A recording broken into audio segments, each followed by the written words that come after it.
Hi hello friends, എല്ലാ കൂട്ടുകാർക്കും നമ്മുടെ നാളത്തെ എപ്പിസോഡിലേക്ക് സ്വാഗതം. അങ്ങനത്തെ നാളത്തെ എപ്പിസോഡായിട്ട് പറയാൻ പോണത് അങ്ങനെ മനോരമേനെയും അതുപോലെ തന്നെ പ്രീതിനെയും സ്റ്റേജിലേക്ക് ക്ഷണിക്കുകയാണ്. അടുത്ത നല്ല അമ്മായിമ്മയുടെ മരുമകളുടെ നല്ല അടിപൊളി പെർഫോമൻസ് ആണ് കേട്ടോ എന്നൊക്കെ അനൗൺസ് ചെയ്യാണ് നമ്മുടെ മനോരമ. ഒരു കൃഷ്ണന്റെ വേഷത്തിലാണ് വരുന്നത്. എല്ലാവരും കൈയടിച്ച് പാസ്സാക്കുക കേട്ടോ.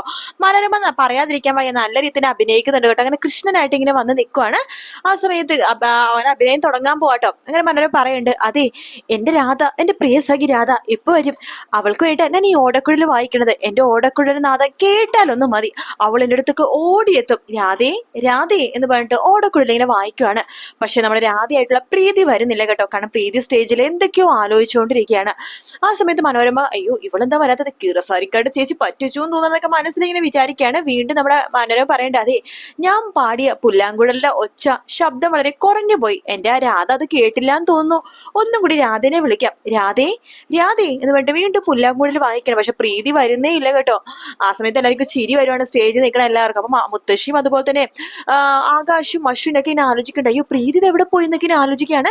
പ്രീതി സ്റ്റേജിന്റെ പുറകെ തന്നെ നിൽക്കണം. അപ്പോഴേക്കും നമ്മുടെ ശ്രുതി പ്രീതിയുടെ അടുത്തേക്ക് പോകേണ്ട, ചേച്ചി എന്തേ ആലോചിച്ചുകൊണ്ടിരിക്കണത്, നോക്ക് മനോരമാന്റെ പെർഫോമൻസ് ചെയ്ത് തുടങ്ങി, ചേച്ചി എന്തേ ആലോചിച്ചുകൊണ്ടിരിക്കണത്. അത് ശ്രുതി എനിക്കൊരു കാര്യം, അതൊക്കെ പിന്നെ പറയാം, അതേ പെർഫോമൻസ് തുടങ്ങിക്കൊണ്ടിരിക്കുക, ചേച്ചി അങ്ങോട്ടേക്ക് പോയിക്കേ എന്ന് പറഞ്ഞുകൊണ്ടിരിക്കുന്നത്. മനോരമ വീണ്ടും പറയണം, അതെ എന്റെ പ്രിയ സഖി രാധ സ്റ്റേജിന് പുറകിൽ എന്നെ കാത്തിരിക്കാന്ന് തോന്നുന്നു, ഞാൻ വിളിച്ചോണ്ട് വരാവേ എന്ന് പറഞ്ഞ് നൈസായിട്ട് പുറകിലേക്ക് പോകാനായിട്ട് പറഞ്ഞിട്ട്, പ്രീതി നീ എന്ത് ചെയ്തോണ്ടിരിക്കുകയാടി, നീ എന്നെ നാണം കെടുത്താൻ മനഃപൂർവ്വം വരാത്തയാണല്ലേ. അത് ആന്റി അത് വേണ്ട, നീ ഒന്നും പറയണ്ട, മര്യാദക്ക് വരാൻ നോക്ക്, വാ എന്ന് പറഞ്ഞിട്ട് പ്രീതിനെ വിളിച്ചോണ്ട് സ്റ്റേജിലേക്ക് കയറുവാട്ടോ.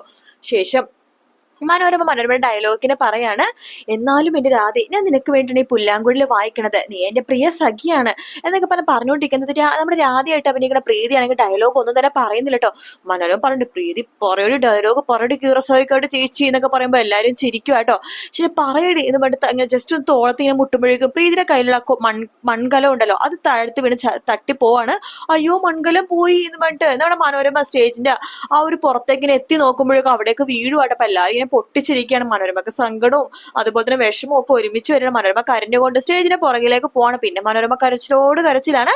അങ്ങനെ എല്ലാവരും പ്രീതി എടുത്ത് മാറി മാറി ചോദിക്കണ്ടേ, എന്താ കാര്യം, എന്താ പ്രീതി ഡയലോഗ് ഒന്നും പറയാതെ എന്താ പ്രശ്നം എന്നൊക്കെ ചോദിക്കുമ്പോഴേക്കും നമ്മുടെ പ്രീതിയാണെന്നുണ്ടെങ്കിൽ ഇങ്ങനെ അത് വേറൊന്നുമല്ല അത് എന്നൊക്കെ പറഞ്ഞു കഴിയുമ്പോ നമ്മുടെ ശ്രുതി ചോദിക്കണ്ട, എന്താ ചേച്ചി എന്താ പ്രശ്നം ചോദിക്കുമ്പോൾ അത് അപ്പോഴേക്കും ശ്രുതിയുടെയും അശ്വിന്റെയും പേര് വിളിക്കാട്ടോ സ്റ്റേജിൽ പെർഫോമൻസിന്. അശ്വിന്റെ അല്ല ശ്രുതിയുടെ പേര് വിളിക്കണം. അപ്പൊ ശ്രുതി ഇങ്ങനെ സ്റ്റേജിലേക്ക് കയറുന്നുണ്ട്. പക്ഷെ ശ്രുതിയുടെ കൂടെ ആരും ഇല്ല.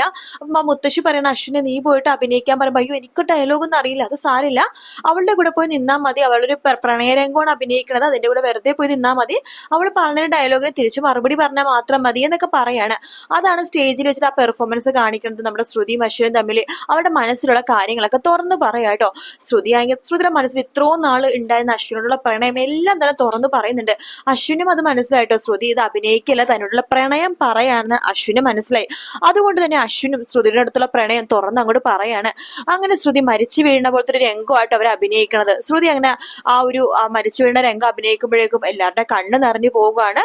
ശ്രുതിയുടെയും കണ്ണ് നിറയേണ്ട. അപ്പൊ അശ്വിനും തിരിച്ച് ആ രംഗം അഭിനയിക്കുകയാണ്. അപ്പൊ അത് കാണുമ്പോൾ എല്ലാവർക്കും കണ്ണ് നിറഞ്ഞ് വിഷമിച്ച് എല്ലാവരും കൈയടിച്ച് പാസ്സാക്കാട്ടോ. അങ്ങനെ അവരുടെ പെർഫോമൻസ് ആണ് ഹിറ്റ് ആവണത്. ശേഷം സ്റ്റേജിന്റെ പുറകിൽ പ്രീതി എടുത്ത് വീണ്ടും ശ്രുതി ചോദിക്കണ്ടേ, എന്താ ചേച്ചി എന്താ പെർഫോം ചെയ്യാതിരുന്നെന്ന് ചോദിക്കുമ്പോൾ, അത് വേറൊന്നുമല്ല, ഞാൻ പെർഫോം ചെയ്യാൻ വേണ്ടി സ്റ്റേജിൽ കയറാൻ പോയപ്പോ അപ്പുറത്ത്, അതായത് അവരുടെ തൊട്ടപ്പുറത്ത് വേറൊരു അമ്മായിമ്മ മരുമകളുണ്ട്, അവര് പ്രീതിനെ കാണാൻ വന്നിരുന്നിട്ട് അവർ പറഞ്ഞിരുന്നു, ഈ പെർഫോമൻസ് നിങ്ങൾ വിട്ടു തരണം, ഞങ്ങൾക്ക് ചേച്ചിയെ പറ്റി, ഞങ്ങളുടെ മോൻ ഹോസ്പിറ്റലിലാണ്, 5 ലക്ഷം രൂപ ഓപ്പറേഷന് വേണം, ഈ ഒരു പൈസ കണ്ടിട്ടാണ് ഞങ്ങൾ ഇവിടെ അഭിനയിക്കാൻ വന്നത്, അതുകൊണ്ട് നിങ്ങളിത് വിട്ടു തരണം, നിങ്ങളിപ്പോ സ്കോർ ചെയ്യണത് എന്നൊക്കെ പറഞ്ഞുകൊണ്ടാണ് ചേച്ചി ശ്രുതി ഞാൻ വിട്ടുകൊടുത്തത് പറയാണ്. അതേക്കുമ്പോ ശ്രുതി പറയണ്ട, അയ്യോ അങ്ങനെയാണ് കാര്യം, അപ്പൊ ചേച്ചിക്ക് എന്നോട് നേരത്തെ പറയാൻ പാടില്ലേ, ഇപ്പൊ ഞാനും അശ്വിൻ സാർ അഭിനയിച്ചപ്പോ ഇനി ഞങ്ങൾക്ക് എങ്ങനെ ഫസ്റ്റ് കിട്ടുകയാണെങ്കിൽ എന്ത് ചെയ്യും എന്ന് പറയാണ്. അപ്പോഴേക്കും അവിടെ മാർക്ക് അനൗൺസ് ചെയ്യുന്ന ചേട്ടൻ അപ്പുറത്തോട്ട് പോണ്ടാവട്ടോ. ശ്രുതി ചോദിക്കണ്ട്, അതെ ആർക്കാ ചേട്ടാ ഫസ്റ്റ് കിട്ടാ, അതെന്താ സംശയം, നിങ്ങൾക്ക് തന്നെയാ, അശ്വിൻ സാറിന് ശ്രുതിക്ക് തന്നെയാ ഫസ്റ്റ് കിട്ടാ എന്ന് പറയുമ്പോ ശ്രുതി വേഗം ആ ചേട്ടന്റെ പുറകിലേക്ക് പോവാണ്.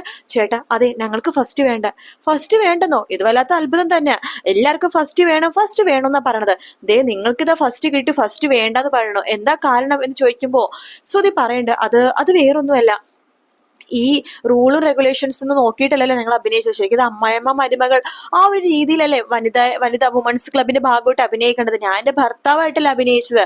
അത് ഞങ്ങളുടെ അഭിനയം അത്ര ശരിയായിട്ടൊന്നുമില്ല. അദ്ദേഹം ആണെങ്കിൽ ഒട്ടും പ്രാക്ടീസ് ഒന്നും ചെയ്തിട്ടില്ല, വെറുതെ എന്തൊക്കെയോ പറഞ്ഞതാണ്. അതുകൊണ്ട് ഞങ്ങൾക്ക് ഈ സമ്മാനം വേണ്ട, അർഹതപ്പെട്ടവർക്ക് കൊടുക്കാൻ വേണ്ടി ശ്രുതി പറയാണ്. അപ്പൊ ഇത് അശ്വിനുള്ളിൽ നിന്ന് കേൾക്കുന്നുണ്ട് കേട്ടോ. അപ്പൊ അശ്വിന് ദേഷ്യം വരണം, കാരണം അശ്വിന്റെ കാര്യങ്ങളൊന്നും അറിയില്ലല്ലോ. അപ്പൊ അശ്വിനാണെങ്കിൽ ആകെ ദേഷ്യം വരണം. ആഹാ, ഞാൻ ഇത്രയും കഷ്ടപ്പെട്ട് അഭിനയിച്ചിട്ട് അവൾക്കൊരു വിലയില്ല എന്നൊക്കെ രീതിയിലാണ് അശ്വിൻ വിചാരിക്കുന്നത്. അപ്പൊ അനൗൺസ് ചെയ്യുന്ന ആൾ പറയണ്ടോ, ഓഹോ നിങ്ങൾക്ക് വേണ്ടെങ്കിൽ പിന്നെ ഞങ്ങൾക്ക് എന്താ അടുത്ത ആൾക്ക് കൊടുക്കാം എന്ന് പറഞ്ഞിട്ട് അയാൾ സ്റ്റേജിലേക്ക് പോയിട്ട് അനൗൺസ് ചെയ്യാണ്. അത് ഫസ്റ്റ് പ്രൈസ് എന്ന് പറഞ്ഞിട്ട് ആ ഒരു സുഖമില്ലാത്ത ഒരു മോൻ കിടക്കണ ഹോസ്പിറ്റലിൽ കിടക്കുന്ന ആ അമ്മയും മരുമകളും ഉണ്ടല്ലോ, അവർക്ക് തന്നെ ഫസ്റ്റ് പ്രൈസ് കൊടുക്കാം കേട്ടോ. അതിലേക്ക് അവർക്ക് ഫസ്റ്റ് പ്രൈസ് കിട്ടിക്കഴിയുമ്പോൾ അവര് പ്രീതിയുടെ അടുത്തും അതുപോലെ മനോരമയുടെ അടുത്തും മുത്തശ്ശിയുടെ അടുത്തും ആകാശിയുടെ അടുത്തും അശ്വിയുടെ അടുത്തൊക്കെ നന്ദി പറയുന്നുണ്ട്. നിങ്ങൾ മരുമകൾ ഇത് വിട്ട് തന്നില്ലായിരുന്നെങ്കിൽ ഒരിക്കലും ഞങ്ങൾക്ക് ഈ പൈസ കിട്ടില്ലായിരുന്നു. എന്റെ മോനിങ്ങനെ ഹോസ്പിറ്റലാണ് എന്ന് പറഞ്ഞിട്ട് സുഭദ്രാമൻ നിങ്ങൾ ഭാഗ്യം ചെയ്താണ്, ഇത്രയും നല്ല പെമ്പിളേര് നിങ്ങൾക്ക് മരുമക്കളായിട്ട് കിട്ടിയത് നിങ്ങൾ ഭാഗ്യം ചെയ്താന്നൊക്കെ പറയാണ്. അങ്ങനെയാണ് ശ്രുതിയുടെയും പ്രീതിയുടെ ആ നല്ല മനസ്സ് അവിടെ എല്ലാവരും മനസ്സിലാക്കാട്ടെ. എല്ലാവർക്കും ഭയങ്കര സന്തോഷം തോന്നുവാണ്. അശ്വിനാണെങ്കിൽ ഭയങ്കര കുറ്റബോധം തോന്നും കേട്ടോ. ഈശ്വര, ഇവളുടെ ഇത്രയും നല്ലൊരു മനസ്സ് ഞാൻ കാണാതെ പോയല്ലോ, അവളെ എന്നിട്ട് വല്ലാതെ കുറ്റപ്പെടുത്തിയല്ലോ എന്നൊക്കെ മനസ്സിൽ ഇങ്ങനെ വിചാരിക്കുകയാണ്. അങ്ങനെ ശ്രുതിയുടെ അടുത്ത് ഒരു സോറി പറയാം എന്ന് വിചാരിച്ചിട്ട് അശ്വിൻ ശ്രുതിയുടെ പുറകിലെ അന്വേഷിച്ച് ഇങ്ങനെ പോകുക കേട്ടോ. ശ്രുതിയുടെ അടുത്ത് പറയുന്നുണ്ട്, ശ്രുതി അത് ഞാൻ അറിഞ്ഞില്ലായിരുന്നു, നീ എന്തിനു വേണ്ടിയിട്ട് ആ മത്സരത്തിൽ ഫസ്റ്റ് പ്രൈസ് കിട്ടാൻ വേണ്ടാന്ന് പറഞ്ഞത് എനിക്കും അറിയില്ലായിരുന്നു, ഇപ്പോഴെന്നെ സത്യങ്ങളൊക്കെ അറിഞ്ഞത്, നിനക്കിത് നേരത്തെ എന്നോട് പറയാൻ പാടില്ലായിരുന്നോ എന്ന് ശ്രുതി അടുത്ത് ചോദിക്കുമ്പോൾ ശ്രുതി പെട്ടെന്ന് അശ്വിനോട് തട്ടിക്കയറുവാണ്. ഞാൻ എന്തിനാ നിങ്ങളുടെ പറഞ്ഞത്, അതിനെ മാത്രം നിങ്ങൾ ഞാനും തമ്മിൽ എന്താ ബന്ധം എന്നൊക്കെ ചോദിച്ചിട്ട് ശ്രുതി വല്ലാതെ തട്ടിക്കയറുവാട്ടോ. അത് കാണുമ്പോഴേക്കും അശ്വിന് ദേഷ്യം വരും. അത് കേൾക്കുമ്പോൾ അശ്വിൻ വീണ്ടും ശ്രുതിയത്ത് വല്ല പഴയ പോലെ തന്നെ ദേഷ്യപ്പെടാനൊക്കെ തുടങ്ങും. അവർ പിന്നെയും വഴക്കാവട്ടോ. അതിനുശേഷമാണ് അഞ്ജലിക്ക് ഇങ്ങനെ തലകറങ്ങി വീണിട്ട് ശ്രുതി മരുന്ന് മേടിക്കാൻ വേണ്ടി മെഡിക്കൽ ഷോപ്പിൽ പോണത്. തൊട്ടു പിന്നാലെ ശ്യാമും പോകുന്നുണ്ട്. പുറകിൽ പോകണമെന്നല്ല, അഞ്ജലി തന്നെ പറഞ്ഞു വിടണാണ് ശ്യാമിനെ, ശ്രുതിനെ ഒറ്റയ്ക്ക് വിടേണ്ട, അത് അറിയാത്തൊരു സ്ഥലമല്ലേ, ശ്രുതിനെ ഒറ്റയ്ക്ക് വിടേണ്ട, നിങ്ങളും കൂടി പോകാൻ വേണ്ടിയിട്ട് പറഞ്ഞു വിടുവാണ്. അതാണ് നമ്മൾ അശ്വിന തെറ്റിദ്ധരിക്കുന്ന സീൻ കാണിക്കുന്നത് കേട്ടോ. അതായത് ശ്യാമും അതുപോലെ തന്നെ ശ്രുതിയും കൂടി സംസാരിക്കുന്ന ഒരു ഭാഗം കാണിക്കുന്നില്ലേ, ആ സമയത്ത് അശ്വിൻ തെറ്റിദ്ധരിക്കുന്നുണ്ട്. കാരണം അശ്വിൻ അറിയില്ല ഇവർ മരുന്ന് മേടിക്കാൻ പോയതാണ്. അഞ്ജലി പറയില്ല. കാരണം വെച്ച് കഴിഞ്ഞാല് അഞ്ജലിക്ക് സുഖമില്ലാതെ ആയെന്നെങ്ങാനും അശ്വിൻ അറിഞ്ഞു കഴിഞ്ഞാല് അശ്വിന് ഭയങ്കര വിഷമവും, എല്ലാവർക്കും വിഷമവും, പ്രഗ്നന്റ് കൂടിയാണല്ലോ, അപ്പൊ സുഖമില്ലാതെ ആയെന്ന് അറിഞ്ഞാൽ എല്ലാവർക്കും വിഷമമാവില്ലേ. അതുകൊണ്ട് അഞ്ജലി പറയത്തൂല. അപ്പൊ അശ്വിൻ ഇങ്ങനെ തെറ്റിദ്ധരിക്കുകയാണ്. ശ്രുതിയും അതുപോലെ തന്നെ ശ്യാമും തമ്മിൽ ഇപ്പോഴും ആ ഒരു അവിഹിത ബന്ധം ഉണ്ടെന്ന് തെറ്റിദ്ധരിച്ചിട്ടാണ് അശ്വിൻ വീണ്ടും വഴക്കൊക്കെ ഉണ്ടാക്കുന്നുണ്ട്. പിന്നെ പിറ്റേ ദിവസം അശ്വിന് പിന്നെയും തെറ്റിദ്ധാരണയൊക്കെ മാറും കേട്ടോ. അഞ്ജലി പറയുന്നുണ്ട് മരുന്ന് മേടിക്കാൻ രണ്ടുപേരും ഒരുമിച്ചാണ് പോയത്, ഞാനാണ് പറഞ്ഞയച്ചെന്നൊക്കെ അഞ്ജലി പറയുമ്പോൾ വീണ്ടും ശ്രുതി അടുത്തുള്ള തെറ്റിദ്ധാരണ അശ്വിനെ മാറുവാണ്. പക്ഷെ തെറ്റിദ്ധാരണ മാറുമെന്നുണ്ടെങ്കിലും എപ്പോഴെപ്പോഴും അശ്വിന്റെ മനസ്സിൽ ഈ ഒരു കാര്യം കേറി വരും കേട്ടോ. അതായത് അന്ന് ടെറസിൽ വെച്ചിട്ട് ശ്യാം ശ്രുതിനെ കെട്ടിപ്പിടിച്ചതും അതുപോലെ തന്നെ ഇപ്പൊ അവർ കയ്യിൽ കയറി പിടിച്ച സമയത്ത്, അതായത് ശ്യാം കയ്യിൽ കയറി പിടിച്ചിട്ടാണ് ശ്രുതിയുടെ സംസാരിക്കണേലോ. അപ്പൊ ശ്രുതി കൈ ഇങ്ങനെ മാറ്റാതെ ശ്യാമിന്റെ കയ്യിൽ ശ്രുതി ഇങ്ങനെ പിടിച്ചു നിൽക്കുന്നുണ്ടല്ലോ. ശ്രുതിക്ക് ശ്യാമിന് ഇഷ്ടമില്ലെങ്കിൽ കൈ തട്ടി മാറ്റണമായിരുന്നു, അവന്റെ മുഖത്തടിച്ച് നടന്ന് പോകണമായിരുന്നു. അങ്ങനൊന്നും ചെയ്യാതെ ശ്രുതി ഇങ്ങനെ ശ്യാമിന്റെ കൈ പിടിച്ച് ഇങ്ങനെ നിൽക്കണം കണ്ടപ്പോഴേക്കും അശ്വിനെ വീണ്ടും ദേഷ്യം വരുവാട്ടോ. അതാണ് ആ പ്രശ്നവും കാര്യങ്ങളൊക്കെ വീണ്ടും വഷളാവാൻ കാരണം. എന്തായാലും റൊമാൻറ്റിക് ഭാഗങ്ങൾ ഒത്തിരി ഉണ്ട്, നാളെ മറ്റന്നാളൊക്കെ ആയിട്ട്. അതിനുശേഷമാണ് ഈ തല്ലും വഴക്കൊക്കെ ഉണ്ടാവണത്. പിന്നീട് അങ്ങോട്ട് പ്രശ്നമൊന്നും ഇല്ല കേട്ടോ. വീഡിയോ ഇഷ്ടപ്പെടുകയാണെങ്കിൽ ലൈക്ക് ചെയ്യാനും സബ്സ്ക്രൈബ് ചെയ്യാനും മറക്കല്ലേ. മറ്റു വീട്ടിൽ കാണാം. Take care, bye bye.